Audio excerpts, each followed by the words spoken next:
বাংলাদেশে প্রতিদিন কোটি কোটি ডিম উৎপাদন হয়, লাখ লাখ কেজি মুরগির মাংস বাজারে আসছে, পুকুরে অসংখ্য মাছ চাষ হচ্ছে, কিন্তু এই বিশাল খাদ্য উৎপাদন যেই জ্বালানি দিয়ে চলছে সেটিকে বলা হয় ফিড।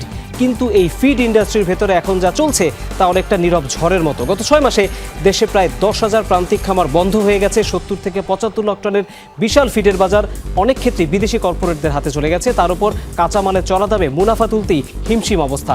তাহলে প্রশ্ন একটাই, এই ফিড ইন্ডাস্ট্রি কি আদৌ ঘুরে দাঁড়াতে পারবে? সব প্রশ্নের উত্তর জানতে আজকের দ্য বিজনেস আপনাদের সাথে আছি আমি তৌহিদ হোসেন। দর্শক, এই বিষয়ে কথা বলতে আমরা আমন্ত্রণ জানিয়েছি আফতাব ফিড প্রোডাক্টস লিমিটেডের সিইও মোহাম্মদ মাহবুবুর রহমান সরকারকে। আসুন তাকে স্টুডিওতে স্বাগত জানাই। অনেক অনেক স্বাগত। Thank you.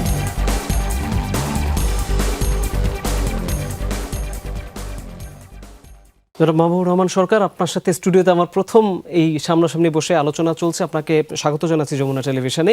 এবং আমরা যখন ফিড প্রোডাক্টস নিয়ে কথা বলি, ফিডের বাজার নিয়ে কথা বলি, সবাই তো মোটা থেকে পোলট্রি ফিডের কথাই বলে, কিন্তু আমরা এটাও জানি যে মাছের ফিড হয়, গবাদি পশুর ফিডও হয় আলাদা করে, এবং বাংলাদেশে তার চাহিদা প্রতিনিয়ত বাড়ছে। এটি একটি দিক। তার মানে পোলট্রি সেক্টর বড় হচ্ছে, এটি একটি বড় বাস্তবতা।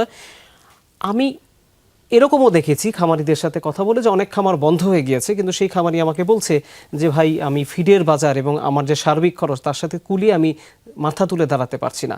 আমি সেই প্রসঙ্গে বিস্তারিত পরে আসবো, কিন্তু সবার আগে যেটি জানতে চাই, ফিড ইন্ডাস্ট্রি আসলে কেমন আছে? থ্যাংক ইউ আপনাকে এবং যমুনা টিভির দর্শকদেরকে।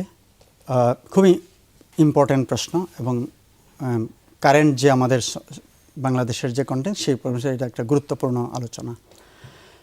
Overall feed industry is doing good, very good. আমরা জানি যে কৃষি এবং কৃষি বিপ্লব বাংলাদেশে গত 2 দশকে অনেক দূরে গিয়েছে।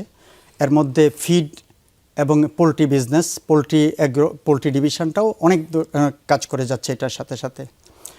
তবে হ্যাঁ, আপনি যেটা বলছিলেন যে ওভারঅল, আমি যেটা বললাম যে ফিড ইন্ডাস্ট্রি খুব ভালো যাচ্ছে, but at the same time আমাদেরকে স্বীকার করে নিতে হবে কিছু কিছু খামারি, আসলে প্রান্তিক খামারি, তারা ছিটকে পড়তেছে। এটার একটা বড় কারণ যদি বলি আমরা, যে ফিড ইন্ডাস্ট্রিটা আসলে একটা সায়েন্স। এখানে কিন্তু টেকনোলজি, অনেক কিছু আছে। একটা নতুন খামারি যদি প্রান্তিক খামারি যদি একটা খামার দেয়, তার কিন্তু আসলে বেসিক যে নলেজ, বেসিক যে টেকনোলজিক্যাল নলেজ, এটা কিন্তু তার খুবই গুরুত্বপূর্ণ। শুধু একটা ভালো বাচ্চা, শুধু একটা ভালো ফিড হলেই আসলে খামারি লাভবান হবে না। তাকে প্রথমত এমনভাবে এই ফার্মটাকে মানে লালন পালন করতে হবে, ফার্মটাকে ম্যানেজ করতে হবে, সেটার কারণে এবং একটা ভালো ফিড, একটা ভালো বাচ্চার কারণে এই প্রোডাকশানটা খুব ভালো হবে এবং মার্কেটে এসে একটা ভালো প্রাইস পাবে। একমাত্র তাইলেই কিন্তু সেই প্রান্তিক খামারি একটা ভালো প্রফিট পাবে এবং তার জন্য এটা লাভবান হবে এবং সে সামনের দিকে এগিয়ে যেতে পারবে। একটা প্রশ্ন বোধহয় আপনারা খুব শোনেন, প্রায় আমারও খুব কৌতূহল, আমি আজকে কৌতূহলটা মেটাবো। কেন? যখনই আমরা শুনি মুরগির দাম বেড়ে যাচ্ছে, প্রান্তিক খামারিরা বলে ফিডের দাম বেড়ে যাচ্ছে। ফিডের দাম বাড়ার যখন খোঁজ নেই, তখন তারা বলে যে কস্টিং বেশি। কিন্তু আমরা দেখতে পাই ওয়ার্ল্ড মার্কেটে সয়াবিন, ভুট্টা এবং অ্যামিনো অ্যাসিড, যেটা আপনাদের 3টা জিনিস আপনাদের ফিড বানাতে লাগে, এটার দাম বেশ কয়েকদিন ধরেই নিম্নমুখী। তাহলে বাংলাদেশে ফিডের দাম কমে না কেন? কেন খালি বাড়ে? ইম্পর্ট্যান্ট প্রশ্ন এবং আমি মনে করি এটা জানা দরকার সবাইকে। এক্স্যাক্টলি গত 24 থেকে 25 জুন পর্যন্ত আসলে সয়াবিনের দাম কমেছে, সয়াবিন মিলের দাম কমেছে বিশ্বজুড়ে, কিছুটা কমেছে অবশ্যই। কিন্তু বাকি যে এডিটিভগুলি আছে, শুধু ফিডে তো শুধু আর সয়াবিন মিল এবং ভুট্টা লাগে না, আরও অনেক এডিটিভ আছে, সেগুলির দাম কিন্তু অনেকগুলি আবার বেড়েছে। গত 2 বছর, বিশেষ করে গত 2 বছরে কিন্তু ভুট্টার দামটা কিন্তু খুব বেশি কমে নাই। আমরা আগের বছরগুলিতে দেখতাম যে ভুট্টার দাম কিন্তু 25 টাকা পর্যন্ত আসছে, 24, 25, 26 আসছে, কিন্তু গত বছর থেকে কিন্তু আমরা ভুট্টার দাম দেখতেছি যে 30 টাকার নিচে নামছেই না। তো এখানে কিন্তু overall combination of all the র ম্যাটেরিয়ালসের কস্ট যেটা, সেখানে কিন্তু কিছুটা কমেছে। এবং আমি আপনাকে আশ্বস্ত করতে চাই যে গত 2 বছরে কিন্তু আমরা 24-25-এ কিন্তু আমরা কিছুটা হলেও অ্যাডজাস্ট করেছি মার্কেটে ফিডের দাম। বাট আমাদের কস্ট যেভাবে মাঝে মধ্যে বেড়ে যাচ্ছে, সেক্ষেত্রে আমরা সবসময় ক্রমাগতভাবে এটার কস্ট কমানো আসলে সম্ভব হচ্ছে না, তাইলে আমাদেরকেও টিকে থাকা সম্ভব হবে না। আরেকটা বিষয় সেটা হচ্ছে যে ফিডের যেই দামের কথা আপনারা কোম্পানি থেকে উৎপাদন খরচ করে সেটা ডিলারদের মাধ্যমে হয়তো বাজারে দিয়ে দিচ্ছেন, কিন্তু বাজারে এক্স্যাক্টলি আপনাদের সাথে সামঞ্জস্য রেখে দামটা রাখা হচ্ছে কিনা বা প্রান্তিক খামারিদের কাছ থেকে কেউ বাড়তি দাম নিচ্ছে কিনা, এই জিনিসগুলো মনিটরিং করার কোনো মেকানিজম আপনাদের আছে কিনা? কারণ একটা আক্ষেপ সবসময় থাকে যে রেগুলেশন ওই অর্থে আসলে নেই, ঠিক আছে, সেটি নিয়ে হয়তো আপনিও বলবেন যে একটা আক্ষেপ থাকার কথা আপনাদের, কিন্তু তার বাইরে এটা আপনাদের মনিটরিং করার সুযোগ আছে কিনা যে এক্স্যাক্ট সঠিক দামে আসলে ফিডটা প্রান্তিক খামারি পায় কিনা? আমি যদি আমাদের কোম্পানির কথা বলি, আমরা প্রতিটা খামারিকে আসলে কোন প্রাইসে, আমার একটা এমআরপি আছে, সে কোন প্রাইসে একটা ডিলার নিয়ে প্রান্তিক খামারির কাছে সেল করবে, মালটা পৌঁছে দিবে, এটা কিন্তু আমাদের নির্ধারিত করা। আমরা কোনো ডিলার যেন এক্সট্রা বেনিফিট না নিতে পারে, আমার কাছ থেকে সে যে ইনসেনটিভটা পাবে, যে কমিশনটা পাবে, সেটা তার। এর বাইরে সে কোনোভাবেই আমার যে এমআরপি আছে তার চেয়ে বেশি দামে বিক্রি করতে পারবে না। এবং এটা আমাদের সেলস টিম, আমাদের একটা বড় সেলস টিম আছে, টেকনিক্যাল টিম আছে, তারা কিন্তু এটা প্রতিনিয়ত মনিটর করে। মোস্ট অফ দ্য কোম্পানি সেটা মনিটর করার চেষ্টা করছে। এক্সেপশনালি হইতে পারে দু এক জায়গায় যে কিছুটা চেঞ্জ, বাট আমি যদি ওভারঅল বলি এটার একটা চেইন আছে ভালো, যেন খামারিরা কোনোভাবেই অতিরিক্ত দামে, প্রান্তিক খামারির জন্য অতিরিক্ত দামে ফিড কিনতে না হয়। আরেকটা বিষয় সেটা হচ্ছে যে ধরেন আমি জানি না এটা আপনাদেরকে ভাবায় কিনা, আমাকে ভাবায়, কনজিউমার হিসাবে আমাকে ভাবায়, সেটা হচ্ছে আমরা এমন কোম্পানিকেও দেখি উনি মুরগির বাচ্চা উৎপাদন করেন, উনি ফিড উৎপাদন করেন, উনি ওষুধ উৎপাদন করেন, ইন্টিগ্রেটেড কোম্পানি বলা হয়, কিন্তু একজনের হাতে অনেক ক্ষেত্রে বড় নিয়ন্ত্রণ চলে যায়। এবং এরকমও দেখি যে একটি না পেলে আরেকটি পাওয়া যাবে না, এমন শর্ত খামারিদেরকে জুড়ে দেওয়া হয় যে আমার এই প্রোডাক্ট নিলে এটাও নিতে হবে। এই ধরনের ট্রেন্ডগুলো আপনাদেরকে ভাবায় কিনা? আমি শুধু আফতাব ফিডের কথা আমি বলছি না, আমি ইন্ডাস্ট্রি এক্সপার্ট হিসেবে আপনাকে জিজ্ঞেস করছি, এই ধরনের ট্রেন্ড যখন আপনারা দেখেন তখন আপনারা আসলে কি বার্তা পান? কিছু কিছু ক্ষেত্রে এটা হচ্ছে না তা না, যাদের বাচ্চা আছে এবং ফিড আছে বেশি, যাদের বেশি বাচ্চা আছে, তারা হয়তো কিছু কিছু ক্ষেত্রে যখন বাচ্চার হাই ডিমান্ড হয় সেক্ষেত্রে হয়তো তারা একটা কন্ডিশন দেয় যে আমার বাচ্চাটা নিতে হলে আমার এতটুকু ফিড নিতে হবে, এই কন্ডিশনটা কিছু কিছু ক্ষেত্রে দেয়। But most of the cases এটা না, কারণ ফিডে বাচ্চার যে দামটা যখন খুব বেশি ডিমান্ড হয় এটা কিন্তু খুব কম টাইম থাকে, সারা বছর ধরে কিন্তু বাচ্চার হাই ডিমান্ড থাকছে না এবং হাই প্রাইস থাকছে না।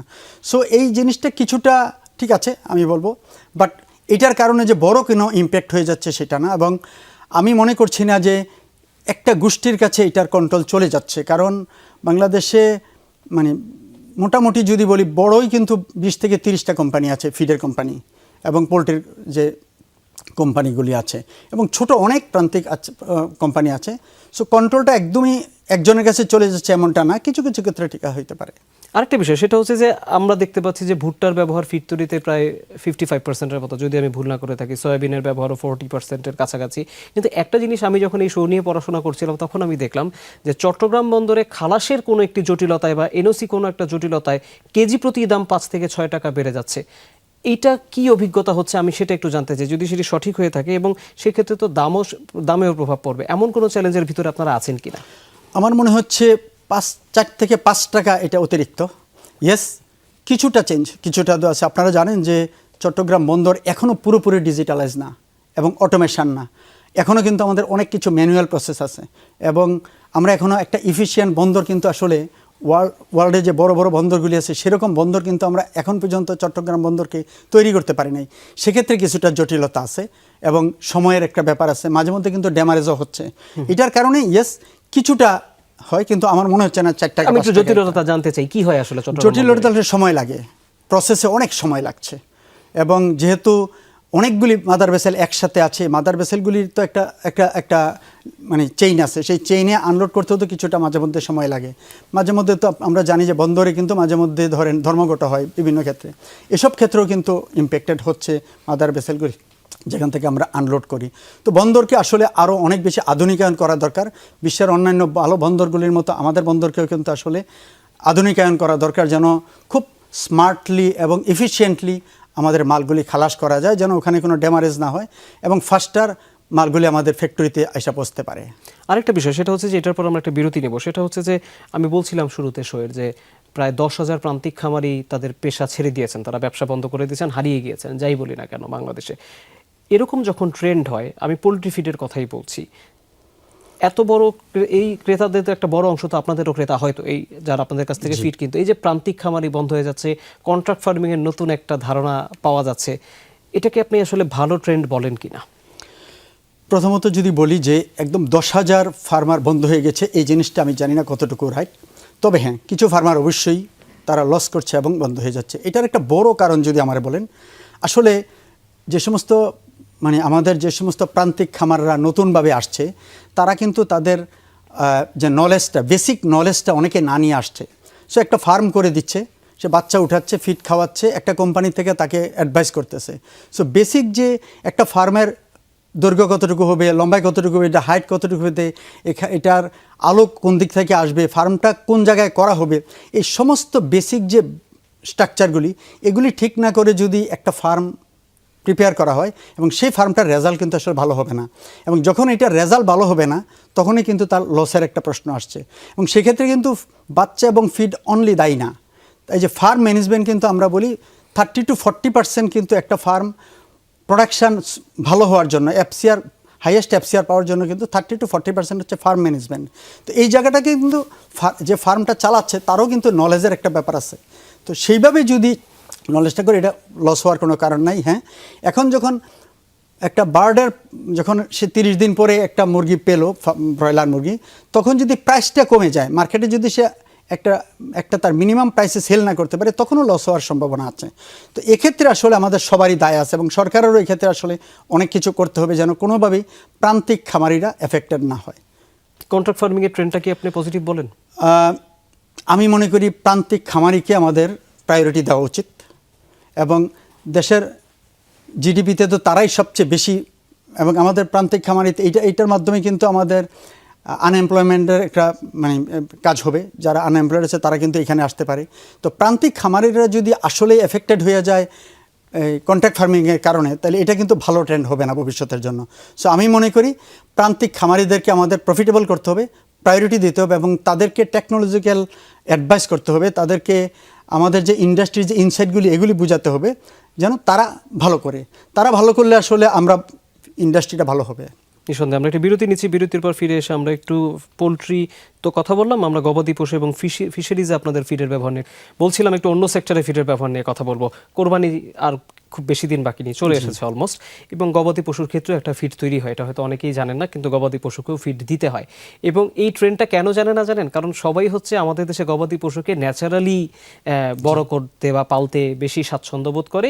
আমরা মার্কেট সেগমেন্টে ফিডের ব্যবহার স্টাডি করতে গিয়ে দেখলাম এখন পর্যন্ত 5 থেকে 10% খামারই গবাদি পশুর ক্ষেত্রে ফিড ব্যবহার করে, অর্থাৎ বাকি যে পুরো একটা এন্টায়ার মার্কেট, আমাদের নীতি নির্ধারকরা প্রায় বলেন যে এবারও বিদেশ থেকে গরু আনতে হবে না, আমরাই আমাদের কাছে স্বয়ংসম্পূর্ণ, আমাদের কাছে পর্যাপ্ত পশু আছে।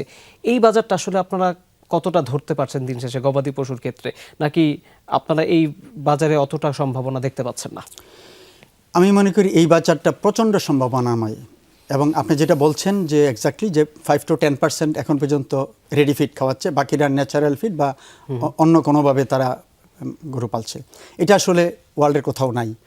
আমি মনে করি এই যে ক্যাটেলের বাজারটা মার্কেটে, এটা দুটা বাজার এখানে, একটা হলো ক্যাটেল আপনার মিট, আরেকটা হলো আমাদের মিল্ক। সো দুটাই কিন্তু ইম্পর্ট্যান্ট। মিল্ক যেমন আমাদের ইম্পর্ট্যান্ট, মিটও আমাদের ইম্পর্ট্যান্ট। এবং আপনি জেনে খুশি হবেন যে গত কয়েক বছর ধরে আমরা কিন্তু আমাদের নিজেদের ডোমেস্টিক প্রোডাকশানে কিন্তু আমরা এগিয়ে যাচ্ছি, এবং বাইরে থেকে আমাদের কোনো গরু আসছে না। এবং এটা কিন্তু এখন আমি বলবো একটা কালচারাল চেঞ্জ অলরেডি শুরু হয়ে গেছে, এবং ক্যাটেল ফার্মাররা যারা লাভবান হচ্ছে তারা কিন্তু আস্তে আস্তে তাদের ব্যবসা বাড়াচ্ছে। এবং আমি যদি বলি মোস্ট প্রমিনেন্ট সেক্টর হচ্ছে এই ক্যাটেল। এখন ক্যাটেলের রোগ ব্যারামের আমি যদি বলি যে ডিজিজের সম্ভাবনাটা খুব কম সময়ে এগুলি আস্তে আস্তে বড় হয়। দুধের ক্ষেত্রে বলি যদি, এমনও এক্সাম্পল আছে, একটা গরু 7 কেজি দুধ দেয় ন্যাচারাল খেয়ে, এটা কিন্তু ফিড খেয়ে কিন্তু 14 কেজি 15 কেজি পর্যন্ত দুধ দিচ্ছে। তার মানে আপনার যতটুকু তার কস্ট, তার ডাবল কিন্তু তার হচ্ছে বেনিফিট মিল্কে। সো এই সেক্টরটা কিন্তু আমি দেখতেছি যে অনেক এগোচ্ছে, এবং এই সেক্টরে আমরা যারা ফিড মিল, আমরা যারা এই বিজনেসে আছি অপারেটর, আমরা প্রত্যেকেই কাজ করে যাচ্ছি। স্পেশালি যদি আমি আফতাব বলে, আমরা গত 2 বছর ধরে আমরা স্পেশাল কিছু প্রোডাক্ট বের করছি, যেগুলির কারণে আমাদের মিট এবং মিল্কে ভালো একটা চেঞ্জ আসতেছে আমরা দেখতেছি। এবং এই সেক্টরে যারা ফিল্ডে যারা ডক্টর আছেন, এই লাইনের যারা টেকনিক্যাল লোক আছেন, তারা কিন্তু অনেক কাজ করতেছে, প্রতিটা কোম্পানি থেকে আসলে কাজ করতেছে। সো আমি মনে করি ক্যাটেলের একটা রেগুলেশন আসতেছে, এবং এক্স্যাক্টলি আমরা কিন্তু ক্যাটেলে স্বয়ংসম্পূর্ণ হচ্ছি এবং ভবিষ্যতে আমি মনে করি এই সেক্টরে আমরা বিদেশেও এক্সপোর্ট করতে পারবো, এটার সম্ভাবনা অনেক ভালো। ফিডের এক্সপোর্টের মার্কেটে আমি আপনাকে আলাদা করে প্রশ্ন করবো, তার আগে আরেকটা প্রশ্ন একটু করে নিই, সেটা হচ্ছে মাছের উৎপাদন, অর্থাৎ অ্যাকুয়াকালচারে মাছেরও ফিড আছে, সেটাও আমরা জানি। সরকারের লক্ষ্য হচ্ছে 2041 সালের ভিতরে মাছের উৎপাদন 84 লাখ টনে নিয়ে যাওয়া। সেক্ষেত্রে আমার হিসাব বলে যে শুধুমাত্র অ্যাকুয়াকালচার থেকেই আমাদের অতিরিক্ত 50 থেকে 60 লাখ টন উৎপাদন করতে হবে এই আগামী 14 বা 15 বছরের ভিতরে। আমার প্রশ্নটা হচ্ছে যে এই যে এত বড় মার্কেটের প্রস্তুতি সরকারের তরফ থেকে হয়তো নেওয়া হচ্ছে বা ইনিশিয়েটিভগুলো হয়তো আসছে, আমি তো প্রায় দেখি মাছের খামারের সংখ্যা বেড়ে যাচ্ছে, এই ইন্ডাস্ট্রির চাহিদা পূরণ করার জন্য ফিডের বাজার হিসেবে মানে ফিডের উৎপাদক হিসেবে আপনারা প্রস্তুত কিনা? ডেফিনেটলি বাংলাদেশের এই কোম্পানিগুলি প্রস্তুত এবং সামনের দিকে আরও এগোচ্ছে। আসলে আপনি জেনে খুশি হবেন যে বাংলাদেশে এখন বিদেশি যারা ফিশের যারা বিদেশে মাল্টিন্যাশনাল কোম্পানি করছে তারা কিন্তু বাংলাদেশে আসতেছে with technology, special with latest technology, এবং সেই টেকনোলজি আমরাও অ্যাডপ্ট করতেছি। এবং বিশেষ করে ওয়ার্ল্ডে যদি বলি, বিশেষ করে আমাদের দেশের কিন্তু চাইনিজ একটা ট্রেন্ড আছে। চায়নাতে আসলে ফিশের টেকনোলজিক্যাল যে R&Dটা বলি এটা সবচেয়ে বেশি, এবং বাংলাদেশে চাইনিজ কিছু কোম্পানি আছে আপনি জানেন। কিন্তু লোকাল যে আমরা যারা ফিশ ফিড বানাচ্ছি আমাদের কিন্তু একটা ভালো মার্কেট আছে, এবং আমাদের ফিশে কিন্তু অনেক বেশি অগ্রগতি। আপনি আমার ধারণা মানে এখন গ্রামেও কোনো আপনি একটা পুকুর পাবেন না যে পুকুরে আসলে ফিড খাওয়াচ্ছে না। তো ফিশ কিন্তু সম্ভাবনার আরেকটা দিক, এবং স্পেশালি যদি বলি আমাদের বিশেষ করে মানে লোয়ার ক্লাসের যে লোকজনের জন্য আমাদের দেশের ফিডের পিপলের, সেটার জন্য আমাদের পাঙ্গাস, তেলাপিয়া এবং পাঙ্গাস তেলাপিয়া সবচেয়ে বেশি, এবং তার সাথে আছে আমাদের কার্প মাছ, যেটা বাংলা মাছ বলি আমরা, এটা হলো মিডল ক্লাসদের জন্য।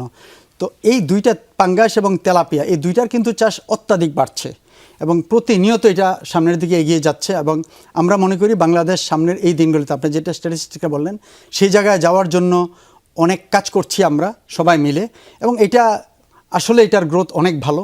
এবং আমি মনে করি ফিশে যারা কাজ করছে তারা অনেক বেশি টেকনোলজিক্যালি আপডেটেড।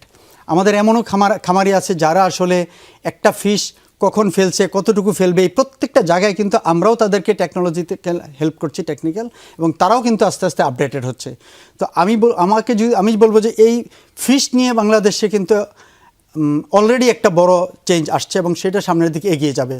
আমি মনে করি এই সেক্টরে আরও অনেক ইয়াং জেনারেশনের আসা উচিত, কারণ এগুলি টেকনোলজির ব্যাপার, এবং এগুলি কিন্তু সায়েন্স। আসলে কিভাবে একটা মাছ 3 মাস বা 6 মাসের মধ্যে এটা ছোট থেকে একটা পোনা থেকে কিভাবে 2 কেজি 3 কেজি 4 কেজি হয়ে যাচ্ছে।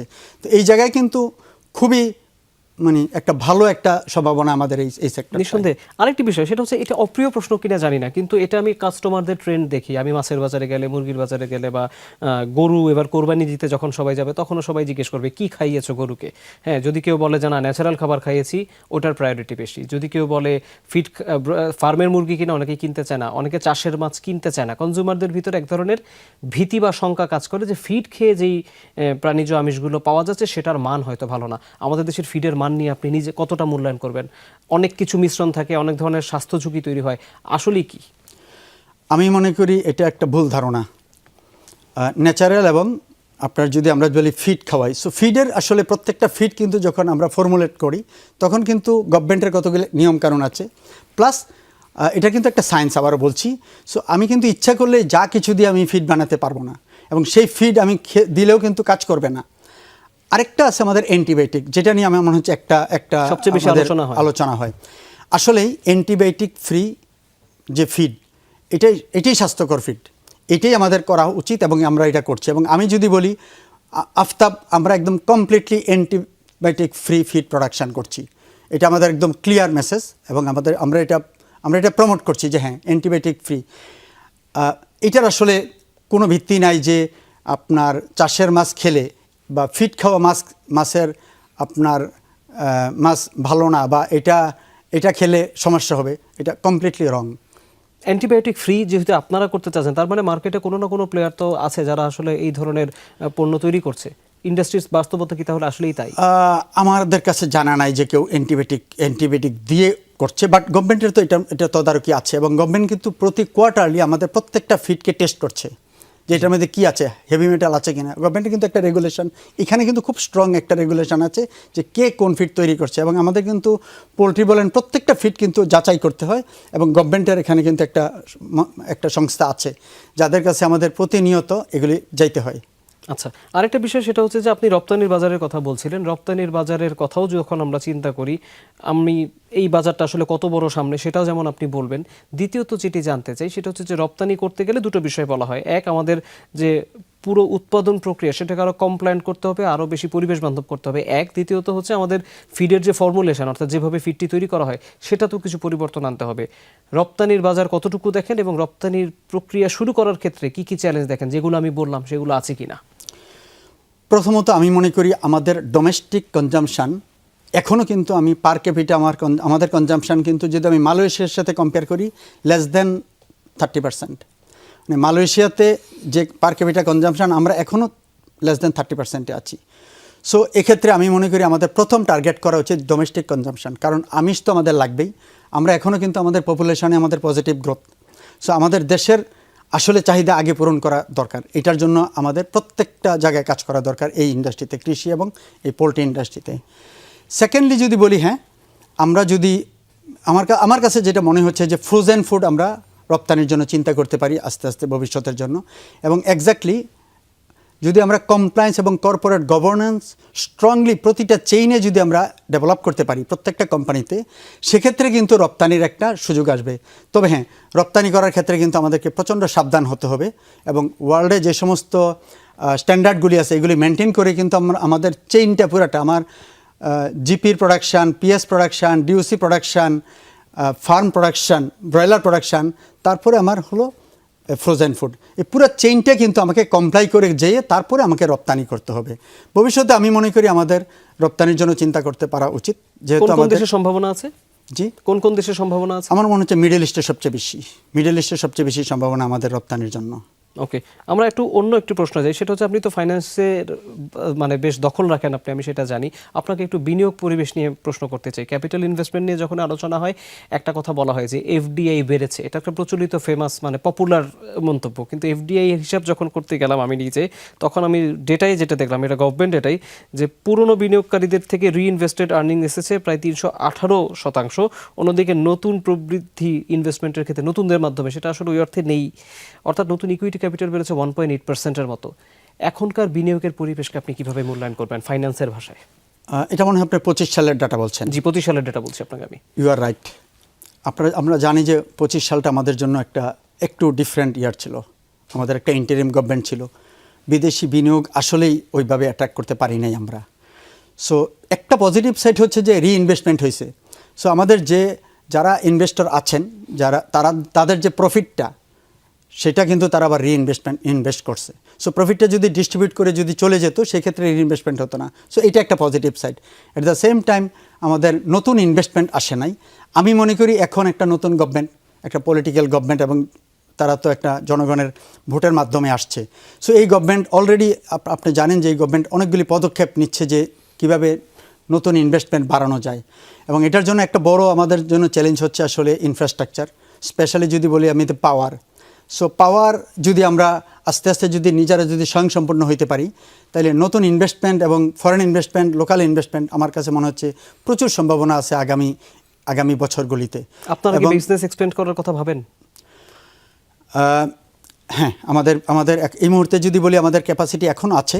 সো আমরা ভবিষ্যতে আমাদের বিজনেস এক্সপেনশনের অনেক প্ল্যান আছে, এবং এই সেক্টরে আপনি অলরেডি বলছেন যে আমি যেটা বলছিলাম যে এখনও কিন্তু আমরা মালয়েশিয়ার সাথে কম্পেয়ার করলে আমাদের আরও 3 গুণ আমাদের পার ক্যাপিটা কনজাম্পশন বাড়াতে হবে। সো যখন একটা ইন্ডাস্ট্রি এতটাই অপরচুনিটি আছে, সেখানে আমার মনে হয় প্রতিটা ভালো কোম্পানিরই মানে ফার্দার ইনভেস্টমেন্টের প্ল্যান করা উচিত, বা খুব সাবধানে। হঠাৎ করে যদি অনেক ইনভেস্টমেন্ট চলে আসে একসাথে, সেক্ষেত্রে কিন্তু আবারও একটা ডিমান্ড সাপ্লাই মিসম্যাচটা আবারও বেড়ে যেতে পারে। আমরা জানি যে অলরেডি এখন কিন্তু প্রায় 20-30% কিন্তু এক্সেস ক্যাপাসিটি আছে ফিডের। আচ্ছা, যেটার কারণে কিন্তু মার্কেটে আমরা অনেক সময় প্রাইস ওয়ার একটা হয় মাঝে মধ্যে। ওকে, সো এই জায়গায় আমাদের প্রত্যেককে খুব সাবধানতার সাথে নতুন ইনভেস্টমেন্টে যেতে হবে, যেন ইনভেস্টমেন্টগুলি কোনোভাবেই আইডল না হয়। নিঃসন্দেহে আরেকটি বিষয়, এটা বলে বিরতি নেব আরেকটা, সেটা হচ্ছে যে অ্যাগ্রো বিজনেসে বড় বিনিয়োগের কথা তো আমরা বলি, আমি রপ্তানির কথা বলি, বা আপনারা আপনাদের প্রস্তুতির কথা যদি বলেন, তো আমি যখনই ব্যবসা বড় কথা বলি তখনই আসলে বড় বিনিয়োগের ক্ষেত্রে ইন্টারন্যাশনাল স্ট্যান্ডার্ড অনুযায়ী আমি যেটা দেখি যে কোম্পানির ফিনান্সিয়াল রিপোর্টিংয়ের ক্ষেত্রে সাপ্লাই চেইন ট্রেসেবল কিনা এরকম প্রশ্ন আসে, পরিবেশগত দায়বদ্ধতা যাচাই করা যায় কিনা সেটা আসে। কোনোটাই এখন পর্যন্ত ফিড ইন্ডাস্ট্রিতে এই তিনটা আন্তর্জাতিক মানদণ্ড অনুসরণ করার সুযোগ তৈরি হয়নি। আপনারা আসলে সামনে কি দেখেন? আপনারা যদি কখনো এই সুশাসনের গ্যাপটা দেখেন তাহলে আসলে বিদেশি বিনিয়োগ এই সেক্টরে আসবে কিনা, বা আপনারা ফার্দার যদি রপ্তানি করতে চান তখন আপনারা প্রস্তুতি নিতে পারবেন কিনা? আমার কাছে মনে হচ্ছে সুশাসন খুবই ইম্পর্টেন্ট এবং এটা টপ ইন দ্য বিজনেস। সুশাসন যদি না আসলে আমাদের গ্রোথটা টেকসই হবে না, এবং ফরেন ইনভেস্টর যদি বলেন বা লোকাল ইনভেস্টর কেউই আসলে অ্যাট্রাক্ট হবে না। সো সুশাসনটা আমার কাছে মনে হচ্ছে খুবই ইম্পর্টেন্ট এবং এটা আমাদের খেয়াল করা উচিত। আমরা যদি আমাদের ইন্ডাস্ট্রিতে দেখি, আসলে আমাদের এই সুশাসনের জন্য একটা বড় হচ্ছে যে আপনি কর্পোরেট গভর্নেন্স তৈরি করছেন কিনা। তো সেটার ক্ষেত্রে এই ইন্ডাস্ট্রিতে দেখবেন আপনি খুব বেশি কোম্পানি নাই যারা লিস্টেড কোম্পানি। আমার মনে হয় 3 থেকে 4টে কোম্পানি আছে লিস্টেড। তো সুশাসন যদি আপনি কেউ করতে চায় তাহলে তাকে কিন্তু তার গভর্নেন্স ঠিক করতে হবে, ইন্টারনাল গভর্নেন্স, এবং আস্তে আস্তে কোম্পানিগুলিকে লিস্টেড হতে হবে। যত বেশি আমরা পাবলিকলি লিস্টেড হব তত বেশি কিন্তু আমার সুশাসন বেটার হবে। আমার বোর্ডে আসলে ইন্ডিপেন্ডেন্ট ডাইরেক্টর আসবে, আমার এক্সপার্টরা আসবে। সো আমার বিজনেসে কিন্তু অনেকগুলি জায়গা ডাইভার্সিফিকেশন আসবে এবং শক্ত হবে। সো এদিক থেকে খুবই ইম্পর্টেন্ট সুশাসনটা, এবং বিদেশি বিনিয়োগ এবং লোকাল ইনভেস্টরের জন্য। এখন সুশাসন আছে? আমার মনে হচ্ছে যে যেটুকু আছে নট এনাফ, আমাদের আরও অনেক কাজ করার সুযোগ আছে এখানে। এবং আমি যদি বলি আমাদের একটা প্ল্যান আছে যে আমরা ভবিষ্যতে ইনশাল্লাহ লিস্টেড হব, এটা আমাদের একটা প্ল্যান আছে। আচ্ছা, আরেকটা বিষয়, সেটা হচ্ছে ছোট্ট একটা প্রশ্ন জুড়ে দিতে চাই, সেটা হচ্ছে যে এই ওভারঅল ফিড ইন্ডাস্ট্রিতে এতগুলো মানুষের খাদ্যাভ্যাস জড়িত, ফুড চেইন জড়িত, এখানে আলাদা কোনো রেগুলেশন দরকার আছে বলে আপনার মনে হয় কিনা, বা কোনো আলাদা রেগুলেটর দরকার বলে আপনি মনে করেন কিনা? আমার কাছে মনে হচ্ছে যে গভর্নমেন্টের মনোযোগটা এখনও যেই লেভেলে হওয়া দরকার এই লেভেলে হচ্ছে না। এখানে আরও বেশি তদারকি এবং মনোযোগ হওয়া দরকার, এবং গভর্নমেন্টের আসলে এই সেক্টর নিয়ে স্পেশাল কেয়ার করা দরকার। আমরা যদি বাংলাদেশে একটা কৃষি বিপ্লব কিন্তু হয়েছে গত 20 বছরে, নট এনাফ। এবং সামনের দিনগুলিতে আমাদের 18 কোটি মানুষ, আমরা হয়তো একসময় 20 কোটি 25 কোটিতে যাব। তো এই সেক্টরটাকে যদি আমরা পুরোপুরি ইন্ডিপেন্ডেন্ট না করতে পারি, এখনও কিন্তু আমাদের প্রায় যদি বলি 60% এই সেক্টরের র মেটেরিয়ালস কিন্তু আমরা ইম্পোর্ট করি। সো এই জায়গায় কিন্তু আমাদের অনেক কিছু করার আছে গভর্নমেন্টের। আমি একটা যদি এক্সাম্পল দিই, এখনও আমরা 60% মেজ কিন্তু আমরা প্রোডাকশন করি, 40% কিন্তু ইম্পোর্ট করি। কিন্তু মেজ তো আমি 60% প্রোডাকশন করছি, why can't we plan for 100% production in next 5 years or 10 years? So এখানে কিন্তু সরকারের আসলে কৃষি মন্ত্রণালয় বা অন্যান্য মন্ত্রণালয় অনেক কাজ করার আছে। আমাদের দেখা দরকার যে কোন কোন জেলায় মেজ এখন প্রোডাকশন হচ্ছে, এখানে কীভাবে আমরা মেজ প্রোডাকশন বাড়াতে পারি। আমি যদি আমার পুরো মেজটা যদি ডোমেস্টিক প্রোডাকশানে যাইতে পারি, আপনি চিন্তা করেন দুইটা জিনিস, একটা হলো আমার প্রান্তিক খামারিতে আমার ইকোনমিতে এটা অনেক বড় ইম্প্যাক্ট করবে, সেকেন্ডটা হলো আমার ফরেন কারেন্সির একটা বড় সেভিংস হবে, কারণ আমি তো এখনও 40% মেজ কিন্তু আমি ইম্পোর্ট করছি। তো এই জায়গাটাতে গভর্নমেন্টের একটা মনোযোগ আরও দরকার। এবং আপনার পয়েন্টটাতে আমি যদি আবারও বলি, অবশ্যই এই মন্ত্রণালয় এই বিজনেসটার মধ্যে একটা স্পেশাল মন্ত্রণালয় থাকা দরকার। সেকেন্ডলি যদি বলি গভর্নমেন্টের মনোযোগ আরও দুইটা জায়গায় আমি অ্যাট্রাকশন করবো। একটা হলো ট্যাক্স। আমরা একটা কনসেশনাল ট্যাক্সে ছিলাম এই ইন্ডাস্ট্রিটা, এটা কিন্তু গত বছরে উড্র হয়ে গেছে। আমরা ছিলাম প্রফিট করলে একটা কোম্পানি 15% ট্যাক্স দিবে, আর যদি অন্য কোম্পানির জন্য এটা 27.5%। এটা কিন্তু গত বছর উড্র করে আমাদেরকে সমান করে দিয়েছে। তার মানে এখানে যে এই সেক্টরটাকে যে গভর্নমেন্ট প্রায়োরিটি দিয়েছিল, এই প্রায়োরিটি থেকে কিন্তু গভর্নমেন্ট কিছুটা মনে হয় আগের গভর্নমেন্ট সরে গেছে। সো আমি রিকোয়েস্ট করবো এই গভর্নমেন্টকে এই প্রায়োরিটিটা যেন গভর্নমেন্ট আবার নেয়, এবং ট্যাক্সের যে একটা স্পেশাল বেনিফিট এটা যেন কন্টিনিউ করে। সেকেন্ড যদি বলে আরেকটা ইস্যু আছে এখানে, সেটা হলো যে টার্নওভার ট্যাক্স। একটা কোম্পানি যদি ইভেন লসও করে তার উপরে একটা কিন্তু টার্নওভার ট্যাক্স। এখন একটা কোম্পানি যখন লস করছে, সে যখন আবার টার্নওভার ট্যাক্স দিচ্ছে তার কিন্তু লস বাড়ছে, এবং এটাও কিন্তু আগে ছিল 0.3%, এটাকে লাস্ট টাইমে কিন্তু 1% করে দিছে।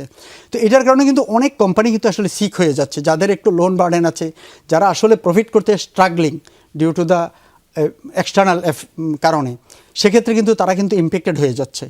এবং আপনি জানেন যে বিশেষ করে গত 5 বছরের মধ্যে যদি আমরা করোনা একটা ইম্প্যাক্ট হয়ে এই ইন্ডাস্ট্রির জন্য, রাশিয়া ইউক্রেনের কারণে আমাদের কিন্তু কস্ট বাড়ছে অনেক। এখন যে ইউএস এবং ইরানের যুদ্ধেও কিন্তু আমাদের র ম্যাটেরিয়ালসের কস্ট হঠাৎ করে অনেকগুলি এডিটিভের কস্ট ইভেন হয়েছে ডাবল হয়ে গেছে কিছু কিছু এডিটিভের কস্ট। সো ইন্ডাস্ট্রিটা কিন্তু সাফার করতেছে।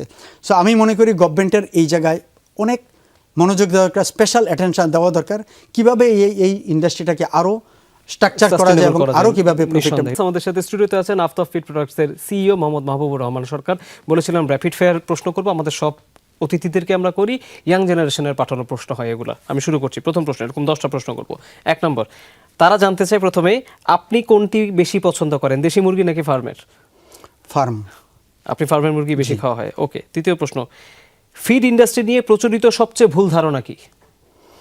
ফার্মের মুরগি ভালো না, এটা কি ভুল ধারণা? ভুল ধারণা, জি। তৃতীয়, পোলট্রি, ফিশারিজ এবং ক্যাটেল কোন সেগমেন্টের ভবিষ্যৎ সবচেয়ে উজ্জ্বল?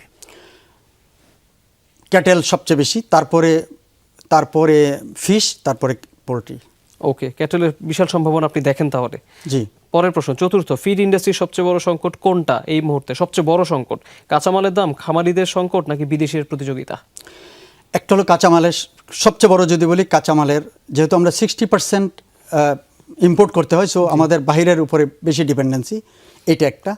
আর খামারিদেরকে আমাদের লাভবান করতে হবে, তাদের ফার্মগুলি প্রত্যেকটা টেক কেয়ার করতে হবে এবং তাদেরকে লাভবান করতে হবে এবং নতুন নতুন ইয়াং জেনারেশন উদ্যোক্তা তৈরি করতে হবে। নিঃসন্দেহে। পরের প্রশ্ন 5 নম্বর, সবচেয়ে বড় চ্যালেঞ্জ কাদেরকে ধরে রাখা অফিসে বা কাজে, ফুড এক্সপার্ট নাকি সেলস টিম? সেলস টিম চলে যায়। ওকে। 6 নম্বর প্রশ্ন, সেরা কর্মী যদি চাকরি ছেড়ে চলে যায় আপনার প্রথম প্রতিক্রিয়া কি হয়, রাগ নাকি আত্মসমালোচনা? আত্মসমালোচনা। কেন একটা আমার ভালো লোক চলে গেল এটা আমার জানা দরকার আসলে, এবং সেটার জন্য আমরা কিন্তু যাওয়ার আগে আমরা একটা ইন্টারভিউ করি, একটা এক্সিট ইন্টারভিউ করি যে কেন সে চলে যাচ্ছে। ওকে। পরের প্রশ্ন, ব্যবসার সবচেয়ে বড় শিক্ষক কে, সাফল্য নাকি ব্যর্থতা? ব্যর্থতা প্লাস সাফল্য দুটেই। প্রথমেই ব্যর্থতা। কেন? কোনো একটা ব্যবসায় যদি আমি ব্যর্থতা হই তাইলে আমি বুঝতে পারবো কেন ব্যর্থতা হয়েছি, আর আমি যদি সাফল্য হই এবং এটা যদি সাস্টেনেবল না থাকে তাইলে কিন্তু আমি জানতে পারবো না কোথায় গিয়ে আমি ধাক্কাটা খাবো। সো অনেক সময় ব্যর্থতা আমাকে আসলে শিখায় কিভাবে আমার ব্যবসাটা সাস্টেনেবল করতে হবে, অর্থাৎ ভুল থেকে শিক্ষা নেওয়া। নিঃসন্দেহে। আমরা পরের প্রশ্নে যাচ্ছি, 8 নম্বর প্রশ্ন, ক্যারিয়ারের শুরুতে, আপনার নিজের কথা, ক্যারিয়ারের শুরুতে যদি ফিরে যেতে পারতেন নিজেকে কি পরামর্শ দিতেন? আমি আমার কেরিয়ার শুরু করছি ফাইন্যান্স দিয়ে। আমি প্রায় 20-25 বছর আমি ফাইন্যান্সে ছিলাম, তারপরে আমি প্ল্যানিং অ্যান্ড অপারেশনে। So I enjoyed this session, আমার এই জার্নিটা। সো আমি যদি আবারও যাইতে পারি আমি আসলে ফাইন্যান্সে যাব না, ফাইন্যান্স না শুধু, আমি আসলে বিজনেসে যাব। আচ্ছা, আপনি ওই জায়গাটা সংশোধন করতে চাইতেন, ঠিক আছে। 9 নম্বর প্রশ্ন, আপনি অবসরে কি করেন? আমি আসলে পড়াশোনা করার চেষ্টা করি, এবং এই ইন্ডাস্ট্রিটা যদি বলি প্রচুর পড়াশোনার। আমরা ওয়ার্ল্ডের সাথে যদি কম্পেয়ার করি, ইভেন চায়না, ইউরোপের সাথে আমরা অনেক পিছিয়ে আছি। সো আসলে আমাদের এখনও অনেক কিছু জানার বোঝার আছে। আমি একটা জিনিস করি, প্রথমত হলো যে আমি পড়াশোনা করার চেষ্টা করি এখনও। ওকে, অবসরে পড়াশোনা করেন। 10 নম্বর প্রশ্ন, শেষ প্রশ্ন, এটা একটা হাইপোথেটিক্যাল সিচুয়েশন। ধরুন কাল সরকার ঘোষণা দিল ফিডের দাম এখন থেকে সরকার নির্ধারণ করে দিবে, আপনার স্ট্র্যাটেজি কি হবে? প্রথমত এটা একটা ভুল ধারণা হবে, গভর্নমেন্ট ফিডের দাম ধরে দিবে। বিকজ গভর্নমেন্ট কিন্তু ফিড প্রোডাকশন প্রসেসে বাকিগুলি কিন্তু গভর্নমেন্টের কন্ট্রোলে নাই। জি। যদি এক্সটার্নাল কোনো কারণে যদি র মেটেরিয়ালসের দাম বেড়ে দেয় আর গভর্নমেন্ট যদি ফিডের দাম ফিক্সড করে দেয়, সেক্ষেত্রে কিন্তু দুইটা ইম্প্যাক্ট হবে। একটা হলো অনেকগুলি কোম্পানিগুলি বিপদে পড়বে, এবং এই কোম্পানি বিপদে পড়া মানে প্রান্তিক খামারিরা বিপদে পড়বে। সো পুরো ইন্ডাস্ট্রি আসলে ধাক্কা খাবে। আমি মনে করি এটাকে তার মতো চলতে দেওয়া উচিত। হ্যাঁ, গভর্নেন্স, কর্পোরেট গভর্নেন্স এবং পলিসি প্রসিডিউর দিয়ে এটাকে স্ট্রেনথেন করা। প্রশ্নটা ছিল, আপনি তো সিইও, যদি আপনি এরকম কোনো ডিসিশন শুনেন আপনার প্রথম স্ট্র্যাটেজি কি হইতো, কৌশল কি হইতো সিইও হিসেবে, যদি আপনি শুনতেন যে গভর্নমেন্ট কালকে থেকে দাম নির্ধারণ? আমি মনে করি গভর্নমেন্টের সাথে আমাদের বসে, মানে আমরা যারা অপারেটর আছি এবং গভর্নমেন্ট আছে, আমাদের একসাথে বসে কাজ করা উচিত, কিভাবে ইন্ডাস্ট্রিকে আরো সামনের দিকে নেগোসিয়েশনে বসতেন। ওকে, আমরা র্যাপিড ফায়ার অংশটি শেষ করলাম। আশা করি যাদের যে উত্তর দরকার তারা সেটি পেয়ে গেছে। এবার একটু বড় প্রশ্নের দিকে যাই। আমাদের এগ্রিকালচার ইউনিভার্সিটিগুলো থেকে প্রচুর গ্র্যাজুয়েট প্রত্যেক বছর বের হয়। আপনাদের ইন্ডাস্ট্রিতে তাদের বড় চাহিদাও আছে, ভেটেরিনারিতে পড়াশোনা করছে, অ্যানিমেল যে ফুড হ্যাবিট বা অ্যানিমেল নিউট্রিশনে পড়াশোনা করছে। আমি প্রশ্নটা এরকম করতে চাই, কতটা দক্ষ হিসেবে আপনারা আসলে তাদেরকে পাচ্ছেন? এক, দ্বিতীয়ত হচ্ছে আমি দেখি তাদের একটা বড় অংশ বিদেশে চলে যাচ্ছে, কারণ বিদেশে তাদের ডিমান্ড আরও বেশি। ইন্ডাস্ট্রি হিসেবে শুধু আফতাব ফিড নয়, ওভারঅল ইন্ডাস্ট্রি হিসেবে এদেরকে ধরে রাখার জন্য কি করা যেতে পারে? আমার কাছে মনে হচ্ছে যে একটা বড় অংশ বিদেশে চলে যাচ্ছে, এটা ঠিক না। এখানে কিছুটা কারেকশান আছে। ইয়েস, হায়ার স্টাডির জন্য একটা অংশ বড় বাইরে যায়, এটা শুধু এই ইন্ডাস্ট্রিতে না, প্রতিটা সেক্টরেই যাচ্ছে। তবে আমি মনে করি বাংলাদেশের এই যে এগ্রো ইউনিভার্সিটি থেকে যারা বের হচ্ছে এই এই এই এই এই জায়গায়, তাদের একটা বিরাট অপরচুনিটি বাংলাদেশে, এবং আমরা এবং গভর্নমেন্ট মিলে আসলে অনেক কাজ করার আছে। বাংলাদেশে আসলে R&Dর আমরা এখনও ওয়ার্ল্ডের অন্য দেশের মতো R&D কিন্তু আমাদের দেশে নাই। ইউনিভার্সিটিগুলিতে মধ্যে কিন্তু রিসার্চ অ্যান্ড ডেভেলপমেন্টটা এখনও ওই লেভেলে যায় নাই। আমরা যদি রিসার্চ অ্যান্ড ডেভেলপমেন্টটা আরও অনেক বাড়াইতে পারি ইউনিভার্সিটিগুলিতে, এবং এই সেক্টরে যদি আমরা অপরচুনিটি যেরকম আমরা দেখছি যে হিউজ আনলিমিটেড অপরচুনিটি আছে ইন্ডাস্ট্রিতে। সো এই যে এগ্রো ইউনিভার্সিটির যে স্টুডেন্ট যারা বের হচ্ছে বা ভবিষ্যতে যারা পড়বে, তাদের জন্য কিন্তু বাংলাদেশে এনাফ।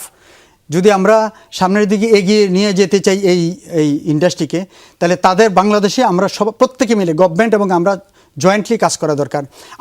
আমি যদি বলি, আমরা কিন্তু এখনও অনেক ক্ষেত্রেই কিন্তু রাইট পিপল পাচ্ছি না ইন্ডাস্ট্রিতে, এবং তাদেরকে যদি আমরা প্রপারলি তৈরি করতে না পারি, তো তারাও বিদেশে চলে যাবে, যেতে যাবে। সো এখানে আমাদেরও দায় আছে, এবং গভর্নমেন্টেরও কিন্তু অনেক কিছু করার আছে। রাইট পিপল পাচ্ছে না কেন? গ্যাপটা কোথায়?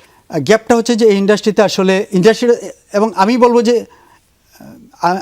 এই ইন্ডাস্ট্রিতে কিন্তু শুধু আমরা না, যারা অ্যানিম্যাল হেলথ নিয়ে কাজ করে তারাও কিন্তু আছে।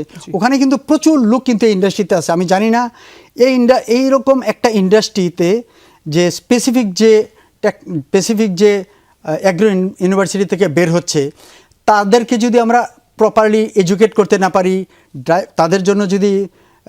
তাদেরকে যদি ট্রেনিং ডেভেলপমেন্ট যদি তৈরি করতে না পারি, সেক্ষেত্রে কিন্তু তারা ভালো করবে না। তো তাদেরকে আরও ইন্ডাস্ট্রিতে এগিয়ে নিয়ে যাওয়ার জন্য আমার কাছে মনে হচ্ছে আমাদের প্রত্যেকেরই কাজ করা উচিত, কিভাবে তাদেরকে আমরা নিয়ে যেতে পারি সামনের দিনগুলিতে। ওকে, আমরা একেবারে অনুষ্ঠানের শেষ পর্যায়ে শেষ প্রশ্নটা করতে চাই একটু ঘুরিয়ে। আপনি 10 বছর পরে বাংলাদেশের এই ফিড ইন্ডাস্ট্রিকে কোথায় দেখেন, কনসিডারিং দ্য ফ্যাক্ট ভিয়েতনাম বা অন্যান্য যেসব প্রতিযোগীরা আছে তারা এখন অনেক বেশি স্মার্ট ফার্মিংয়ের দিকে ঝুঁকছে, তারা ডেটা ব্যবহার করে ফিডের ফর্মুলেশন নিয়ে কাজ করছে। আপনাদের ভবিষ্যৎ পরিকল্পনা কি? এই ইন্ডাস্ট্রিকে আপনি কোথায় দেখেন? খুবই ইম্পর্ট্যান্ট প্রশ্ন আজকের এই দিনে। ফার্মিং একটা তো আর্ট, আমি যেটা বলছিলাম, এবং সায়েন্স।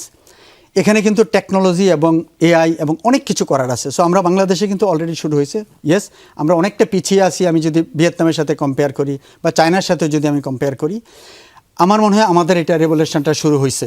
আমরা যারা বড় বড় কোম্পানি, আমরা কিন্তু অলরেডি শুরু করছি যে কতটা ডিজিটালি, কতটা স্মার্টলি আমরা AI এর মাধ্যমে বা বিভিন্ন ডিজিটাল ফর্মে আমরা কস্ট কমাইতে পারি এবং এফিসিয়েন্সি বাড়াইতে পারি। সো আগামী দিনগুলিতে এটা আমার কাছে মনে হচ্ছে একটা বড় টুল হবে আমাদের কস্ট কমানো এবং এই ইন্ডাস্ট্রিকে সামনের দিকে এগিয়ে নিয়ে যাওয়ার জন্য। সো আমরা সবাই মিলে যদি কাজ করি, এবং গভর্নমেন্ট ডিজিটাল দিকে আগাচ্ছে এবং টেকনোলজিক্যালি যদি আমরা আরও অ্যাডভান্স হতে পারি, আগামী 10 বছরে ইন্ডাস্ট্রি অনেক দূর এগিয়ে যাবে, এবং এটা আমাদের দরকার। আমি যেটা বললাম, আমাদের অবশ্যই লাগবে, কারণ আমাদের পপুলেশন গ্রোথ রেট এখনও পজিটিভ। সো আমাদের এত বড় একটা জনশক্তিকে আমাদের আমিষের জন্য এবং নিউট্রিশনের জন্য আমাদের কিন্তু এটা মাস্ট, আমাদের সামনের দিনগুলিতে এগোনোর জন্য। আমরা এখনও যদি ম্যানুয়াল প্রসেসের মধ্যে থাকি, আমরা এগোতে পারবো না। সো এখানে আমাদের প্রত্যেককে আগে আসতে হবে। নিঃসন্দেহে, আমরা তো এমনটি আশা করি। জনাব মাহবুবুর রহমান, আপনি আমাদের কাছে স্টুডিওতে এসে সময় দিয়েছেন, সেজন্য আপনাকে আবারও ধন্যবাদ। থ্যাংক ইউ, আপনাকেও ধন্যবাদ, এবং যমুনা টিভির দর্শককেও ধন্যবাদ।